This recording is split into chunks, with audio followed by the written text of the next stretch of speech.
بسم اللہ الرحمن الرحیم۔ السلام علیکم ورحمۃ اللہ وبرکاتہ اور میرے یوٹیوب چینل پہ آپ کو خوش آمدید۔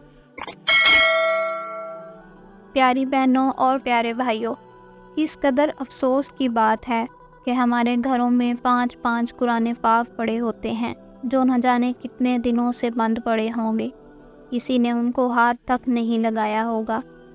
پھر جنات اور شیاطین ہمارے گھر میں داخل ہو جاتے ہیں اور ہمارے ساتھ چھیڑ خانیاں کرنے لگتے ہیں، ہمیں نقصان پہنچاتے ہیں۔ پھر ہم کسی بابا جی کے پاس جاتے ہیں تو وہ 1 یا 2 آیت کا تعویذ بنا کر دے دیتے ہیں۔ بھلا پھر وہ 1-2 آیت کا تعویذ گلے میں پہن لینے سے ہم کیسے محفوظ ہو سکتے ہیں؟ لہٰذا اس بات کو سمجھیں کہ جس طرح شہد کھانے میں شفا ہے، نہ کہ شہد گلے میں ڈال لینے سے، اسی طرح قرآنی آیات پڑھنے سے شفا ملتی ہے، گلے میں ڈالنے سے نہیں۔ خدا را تعویذ گنوں سے پرہیز کریں اور اپنے گھر میں زیادہ سے زیادہ قرآن پاک کی تلاوت کا اہتمام کریں۔ جزاکم اللہ خیرہ۔